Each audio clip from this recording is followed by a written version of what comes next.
Հագնում էր նա մեկ մակինտոշ, մեկ էլ տեսար չուլ ու փալաս, չգիտեիր արտիստ է նա, թե ծաղիկ ծախող Կարաբալա։ Սա բանաստեղծ Եղիշե Չարենցի քառատողն է նվիրված ծաղկավաճառ Կարաբալային։ Ով էր Կարաբալան, որին իր բանաստեղծական տողերներ նվիրում Չարենցը, ինչու էր նա մեկ մակինթոշով, մեկ չուլ ու փալասով եւ ի վերջո արտիստ էր նա, թե սովորական ծաղկավաճառ, կպատմեմ ձեզ քիչ անց, իսկ մինչ այդ ուզում եմ հիշեցնել ալիքին բաժանորդագրվելու, տեսանյութերը հավանելու, մեկնաբանություններ գրելու եւ հնարավորության դեպքում ալիքին նյութապես աջակցելու մասին, թե ինչպես աջակցել, ամեն ինչ գրված է տեսանյութի ներքևում։ Իդեպ ապրիլ ամսվա ընթացքում ալիքին աջակցել են Վահան Գեղամյանը, Արտեմ Մելիքյանը, Սուրեն Եղիազարյանը, Վարուժան Մարգարյանը, Անահիտ Օհանյանը, Հրաչյա Հայենցը, Արաքստեր Հովանիսյանը, Սոնա Նազարյանը, Մելիք Հովակը, Սերոբ Թորոսը, Միրա Բարոյանը, Տաթևիկ Հարությունյանը, Լավ Բեժանյանը։ Հիշեցնեմ, որ ալիքը գործում է բացառապես ձեր բարոյական եւ նյութական աջակցության շնորհիվ, ինչի համար անչափ շնորհակալ եմ եւ շատ զգացված։ Եվ այսպես Կարաբալա։ Նրա մասին պատմող իր հուշերից մեկում գրականագետ թատերագետ Ռուբեն Զարյանը գրում է. Անծաղիկ քաղաք էր Երևանն այն տարիներին։ Ծաղկավաճառ խանութ չկար, որ հյուր գնացողը մի ծաղկե փունջ տաներ տանտիրուհուն։ Ուսանողը ճանապարհվում էր ժամադրության եւ վարդավաճառներ չկային, որ աղջկան ներկայանար գեթ մի ծաղիկ ձեռքին։ Միակ ծաղկավաճառը Կարաբալան էր։ Նա վարդ էր վաճառում։ Տարբեր գույնի վարդեր՝ ճերմակ, դեղնավուն, վարդագույն, վառ կարմիր, բոցագույն։ Կարաբալան օրը 2 անգամ երևում էր կուլտուրայի տան շքամուտքի մոտ, մեկ ցերեկը, մեկ էլ ժամը 6-ին։ Ձախ թևին վարդերով լի զամբյուղներ, աջ ձեռքին մի վարդ միայն, մի հատիկ վարդ։ Եվ ինչպես էր բռնում, երևի ոչ մի սիրահար ծաղիկը չի բռնել այդպիսի գեղեցկությամբ։ Ըստ Զարյանի անհայտ կենսագրության մարդ էր Կարաբալան։ Նա վստահեցնում է, որ ինչ որ ասվել եւ պատմվել է այն տարիներին երևանցիների երևակայության հորինածն էր։ Զարյանը շարունակում է. ամեն մարդ պիտի կենսագրություն ունենա։ Ինչպես կարելի է, որ մարդը հայտնի լինի եւ անհայտ մնա նրա կյանքը։ Կարաբալան քաղաքի հայտնի մարդկանցից էր։ Եթե մարդիկ ոչինչ չգիտեն, ուրեմն պետք է հորինել, պետք է վերագրել, ասել, որ Կարաբալան մի անգամ սիրել է մի աղջկա, որը մերժել է նրա սերն ու ծիծաղելով հեռացել։ Դա երբ է եղել, ոչ ոք չգիտեր, այլևս ոչ մի աղջկա չի սիրել։ Մարդիկ էլ կային, որ ասում էին, թե Կարաբալան ոչ մի տեղից էլ եկած չէ, Երևանում ծնված մեծացած տղա է, մեկի ասելով կոնդից էր, մյուսի ասելով թուրքի թաղից։ Զարյանի ասած անհայտ կենսագրության այս մարդը ճիշտ է ոչ մեծ ու հարուստ, բայց այնուամենայնիվ ինչ-որ կենսագրություն ուներ։ Կարաբալա կամ Ղարաբալա թուրքերենից թարգմանաբար նշանակում է սև տղա։ Սև այս տղան իրականում ուներ շատ հայկական անուն ազգանուն՝ Ստեփան Հարությունյան։ 1900 թվականին ծնվել էր Քանաքեռում, իբրև թե ունևորի ընտանիքում։ Ասում են Ստեփանի հայրը Ֆլորայի մեծ այգիների սեփականատերն է եղել, որտեղ այսօր երիտասարդական մետրոյի տարածքն է։ Հայաստանում խորհրդային կարգերի հաստատումից հետո նրա ընտանիքը կորցրել էր իր ողջ հարստությունը։ Ես չգիտեմ, թե սա որքանով է ճիշտ ու իրական, քանի որ սրա հետ կապված մի ուրիշ պատմություն կա, որը Ռուբեն Զարյանին պատմել է Մայրանուշ Պարոնիկյանը։ Մայրանուշ Պարոնիկյանը Սունդուկյանի անվան թատրոնի դերասանուհի էր։ Ժամանակին նա թատրոնում խաղացել էր Մարգրիտ Խաթաբալայում, Օֆելիա Համլետում, Լարիսա Անոժիտում։ Սակայն մեզ բոլորիս Մայրանուշը առավելապես հայտնի է Ոսկեցլիկ ֆիլմում Նաջարյանի կնոջ դերակատարմամբ։ Ուրեմն իմ ախպերը քեզ համար հեչ։ Լավ, շատ լավ։ Իդեպ Մայրանուշը գեղանկարիչ, ինչպես նաև բեմանկարիչ Ստեփան Թարյանի կինն էր։ Եվ ահա մի օր Մայրանուշ Պարոնիկյանը ընկերական հավաքույթներից մեկի ժամանակ, երբ կրկին քննարկել են Կարաբալայի ով լինելը, խոսել են նրա աճեցրած ծաղիկներից, դերասանուհին վստահաբար հայտարարել է, թե Կարաբալան ինքը ծաղիկ չի աճեցրել, նա մի պարզ ծաղկավաճառ է եղել, նա վաճառել է Գոգոլ աղայի ծաղիկները։ Իր ասածը հաստատելու համար Մայրանուշ Պարոնիկյանը պատմել է իր կյանքի պատմությունը, որն այնքան հետաքրքիր է, որ անպայման ուզում եմ վերապատմել նաև ձեզ։ Մայրանուշի ընտանիքը Վանից Երևան էր գաղթել 1915-ին։ Նրա մայրը իր երկու զավակների հետ, Մայրանուշի ու իր ավագ եղբոր հետ հայտնվել էին Երևանում մենակ, անօթևան, անօգնական վիճակում։ Մայրանուշը պատմում է. Քաղաքը լի էր գաղթականներով։ Համալսարանի հին շենքի տեղը այգիներ էին։ Մեզ ասացին, թե ժամանակավորապես այդտեղ ենք ապրելու։ Ամառն անցել էր, աշուն էր արդեն, երբեմն անձրև էր գալիս, բայց այդտեղ էինք ծառերի մեջ։ Մի օր էլ լուր բերին, թե գաղթականներին բաժանել են երկու խմբի, մի մասին Ջալալօղլի են տանելու, մյուսին Ղարաքիլիսա։ Մայրս անհանգստացավ, գլուխը կորցրածի պես էր, տեղը չէր գտնում։ Արհեստ չիմացող երկու զավակի տեր կնոջնով էր տեր կանգնելու։ Այստեղ գոնե սրա նրա տանը լվացք էր անում և մի կերպ պահում էր երեխաներին։ Մի օր երկու երեխայի ձեռքից բռնած լաց լինելով իջնում էր Աբովյան փողոցով, այն ժամանակ Աստաֆյան, երբ նրան մոտեցավ 50-ի մոտ մի մարդ, որ մինչև այդ կանգնած էր իր այգու դռանը։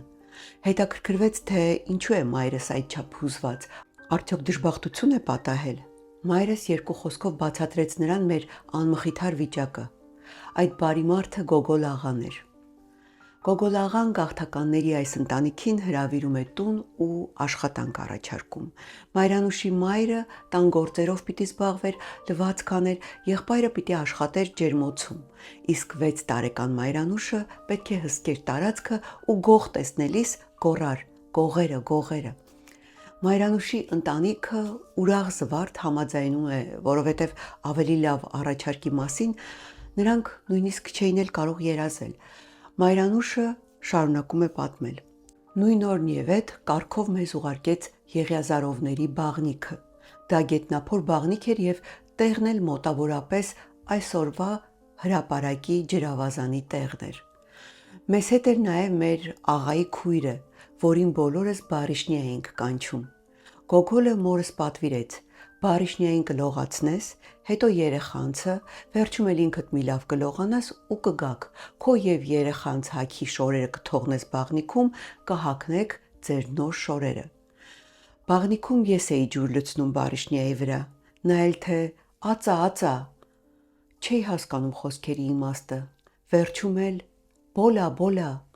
դարձյալ ոչինչ չէի հասկանում, հիշում է Մայրանուշը։ Մայրանուշն ու իր ընտանիքը իրենց շատ լավ էին զգում Գոգոլ աղայի տանը։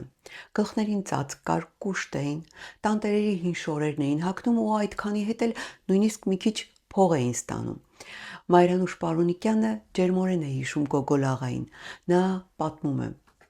Գոգոլ աղան հարուստ մարդ էր։ Եթե հիշում եք, Երևանը մի ժամանակ Ֆլորա անունով մի պուրակ ուներ, որի մի մասը ընկած էր Աբովյան փողոցի աջ կողմում, մյուսը ձախ։ Մինչև Ֆլորա դառնալը դրանք Գոգոլ աղայի այգիներն են եղել։ Մրգատու ծառեր էին, մեծ մասամբ ծիրանիներ։ Ծիրանը մեծ եկամուտ էր բերում։ Դրանից բացի նա Դալմայում ուներ խաղողի այգիներ։ Աղային օգնողները շատ էին. ծառերը խնամող, ծաղիկները աճեցնող, ջրցաններ, միրգ հավաքողներ, շուկա գնացող, ճաշ եփող։ Նա շատ բարի մարդ էր, բոլորին գիտեր եւ լավ էր նայում, զրուցում էր բանվորի հետ, հարցնում ինչպես է զգում, հետաքրքրվում էր նրա տնեցիների որպիսությամբ։ Նոր տարուն խաղալիքներ էր ուղարկում մշակի երեխաներին։ Ինքը ամեն ինչից գլուխ էր հանում, կմտներ ջերմոց, ցուցումներ կտար այգեպաններին, խորհուրդ, որ հողի, ջրի, ծիլ ու ծաղկի հետ քնքուշ վարվեն, ծառերը լավ խնամեն։ Հայ ֆիլհարմոնիայի դեմ դիմաց, եթե հիշում եք, գտնվում էր բժիշկ Արամ Տեր-Ավետիքովի գեղեցիկ տունը, որը մինչև հիմա էլ կա։ Դրա առաջին հարկը մի ժամանակ բուժարան էր, հետո դա վարձեց Գոգոլ աղան ու դարձրեց ծաղկավաճառանոց։ Իր այգում նա ջերմոց ուներ, ուր ծաղիկներ էր աճեցնում, հատկապես վարդ։ Ահա այդ ծաղիկներն էին, որ նա վաճառում էր Տեր-Ավետիքովի տանը։ Սովետական կարգեր հաստատվելուց հետո Տեր-Ավետիքովի տունը եւ մուտքի աջ ու ձախ կողմերի խանութները ազգայնացվեցին։ Այդ ժամանակ էլ հայտնվեց Կարաբալան, Գոգոլ աղայի ծաղկավաճառը։ Նա ցերեկը եւ մանավանդ երեկոները ծաղկազամբյուղը թևը գցած վարդ էր վաճառում։ Կարաբալայի մասին Մայրանուշի հիշատակումն այսքանն էր։ Շարունակության մեջ էլ Կարաբալայի մասին ոչինչ չկա, սակայն քանի որ Մայրանուշի պատմությունն էլ շատ հետաքրքիր է, ուզում եմ շարունակել մինչև վերջ պատմել։ Մայրանուշենց ընտանիքի այս բախտավոր կյանքը շատ երկար չտևեց։ Մի 2 տարի ընդամենը ու Գոգոլ աղան նրանց դուրս հրավիրեց իր տնից։ Պատճառը շատ պարզունակ ու անհեթեթ մի բան էր։ Մի օր Գոգոլ աղան մտել էր ջերմոց եւ այնտեղ չէր գտել Մայրանուշի եղբորը։ Նրա հարցին, թե ուր է պարոնիկը, թուրք բանվորներն ասել էին գնացել է դպրոց ընդունվելու։ Սա անասելի զայրացրել էր աղային, նա ասել էր, թե քանի գլուխ ունի այդ մի մատ երեխան, որ իրեն ոչինչ չասելով գնացել է դպրոց ընդունվելու։ Մայրանուշը շարունակում է պատմել. Նա կանչեց մորս եւ խստաձայն ասաց, որ ինքը մեզ պահում է, որ գործ անենք իր համար եւ ոչ թե դպրոց գնանք։ Այսօր տղան է գնացել, վաղն էլ աղջիկը կգնա։ Բացեց այգու դուռը ու մեզ դուրս հրավիրեց։ Մորս բացատրությունը, թե պարոնիկը երեխա է, չի հասկանում իր արածը, թող այս անգամ ների, չդժբախտացնի իրենց, չօգնեց։ Կող ուներ,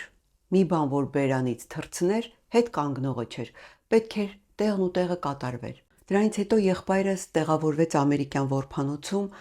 ու երբ որբանոցը պետք է փակվեր, ամերիկացի պաշտոնյաները երեխաներին ասել էին, որ ցանկացողները կարող են իրենց հետ Ամերիկա գնալ։ Պարոնիկը մեկնելու ցանկություն էր հայտնել։ Նա այնտեղ շարունակեց իր ուսումը, ավարտեց Կոլումբիայի համալսարանը եւ դարձավ պրոֆեսոր ամերիկյան համալսարաններից մեկում։ Տարիներ անց, ավելի ստույգ 1935 թվականին Պարոնիկ Պարոնիկյանը որպես կայացած ինժեներ, պրոֆեսոր գալիս է Հայաստան հարազատներին տեսնելու։ Հետաքրքիր է, որ որոշում է անպայման այցելել նաև Գոգոլ աղային։ Մայրանուշը պատմում է. Գնացին Գոգոլ աղայից տուն, նա չճանաչեց եղբորս։ Մայրս ասաց, որ սա այն պարոնիկն է, որի պատճառով նա մեզ դուրս արեց իր տանից։ Գոգոլ աղան իրեն այնքան էլ լավ չզգաց, բայց հաղթահարեց հուզմունքը, ձեռքը դրեց եղբորս ուսին, գովեց նրա ջանասիրությունը, հետաքրքրվեց ինչ է անում, ինչպես է ապրում, որքան դրամ է վաստակում եւ ընդհանրապես ինչպես է կյանքը Ամերիկայում։ Հետո էլ կատակի տվեց, եթե ինքը դուրս չաներ, ով իմանար, ինչպես կդասավորվեր պարոնիկի կյանքը։ Պատվիրեց, որ տանեցիները մի լավ սեղան գցեն, ամերիկյան պրոֆեսորին վայել սեղան, հարուստ ու շռայլ։ Ասաց, որ ուզում է պատվել իր վաղեմի լավ բարեկամներին։ Մի 2 բաժակ խմեց, կանգատվեց իր վիճակից, ասաց, որ առաջվա կյանքը չունի։ Այգիների մեծ մասից զրկվել է, հիմա հազիվ է ծայրը ծայրին հասցնում։ Այս երկիրն էլ զարմանալի երկիր է, այգիների տեղ շենքեր է կառուցում։ Ինչ էլ որ մնացել է, ոչ տեր ունի, ոչ մշակող։ Այգին մարդու նման է, սիրում է խնամք, հոգատարություն։ Ասաց, որ մեկ-մեկ գնում է այգի ծառերից կարոտն առնելու։ Անտերություն է կատարյալ, անտերություն։ Մի կուշտ լաց է լինում ու հետ դառնում պղտորված սրտով եւ հոգու մաղձը թափում տնեցիների վրա։ Այս հանդիպումից հետո եղբայրս մեկնեց, երկրում շատ բան անցավ ու դարձավ։ Ու մի օր էլ իմացանք, որ 1937 թվականի մռայլ օրերին Գոգոլ աղային տարել էին։ Ուրեմն նա էլ ժողովրդի թշնամի էր եղել եւ ոչ ոք չէր իմացել։ Գոգոլ աղան արդեն տարիքն առած մարդ, որքան գիտեմ, այլևս չվերադարձավ։ Տնեցիներին էլ չտեսանք, որ հարցնեինք, թե երբ եւ որտեղ իր շունչը փչեց Գոգոլ աղան, այդ սքանչելի այգեպանը։ Մայրանուշ Պարոնիկյանի լիարժեք մի ֆիլմի սցենար հիշեցնող այս պատմությունը կարծում եմ շատ հետաքրքիր էր ու ճանաչողական, որն օգնեց մեկ անգամ եւս հիշել այս հրաշալի դերասանուհուն, նրա ընտանիքի անդամներին, Գոգոլ աղային, 20-րդ դարասկզբի Երևանն ու այնտեղ տիրող բարքերը։ Կարաբալան այս պատմության մեջ մի դրվագ էր, բայց կարևոր այնքանով, որ հերքում է այն վարկածը, թե նա այգիներ ուներ, ծաղիկներ էր աճեցնում, ապա նվիրում անցորդներին։ Ըստ Մայրանուշի Կարաբալան պարզապես ծաղկավաճառ էր, միգուցե եւ միակը այդ շրջանի Երևանում եւ եզակի այնքանով, որ նրան իրենց երկերում հիշում են Գուրգեն Մահարին ու Եղիշե Չարենցը։ Ասում են Չարենցի հետ Կարաբալան ծանոթացել է բանտում։ Չարենցը նրան հիշատակել է հենց իր Երևանի ուղիչ տնից հուշագրության մեջ։ Բանտային ներկայացման տեսարանում Չարենցը հիշում է հերթական բեմական կատարումը ու գրում. Երգեցին ու արտասանեցին մի շարք ուրիշ կալանավորներ, պարեցին Լազգին ու Ղարաբալան,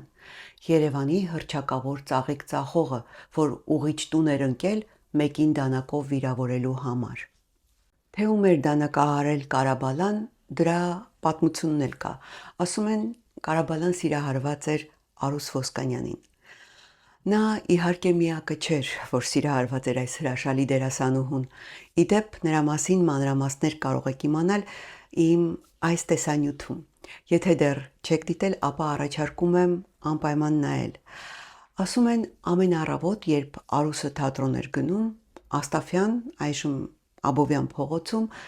ծաղկեփնջով նրան սպասում էր իր երկրպագուն, ծաղկավաճառ Կարաբալան։ Արուսի անպատասխան սիրուց վշտացած Կարաբալան իրեն համարում էր դարդոտ բալա։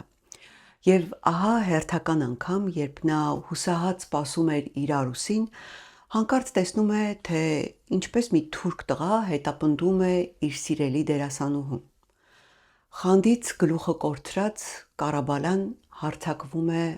տղայի վրա ու դանակահարում նրան։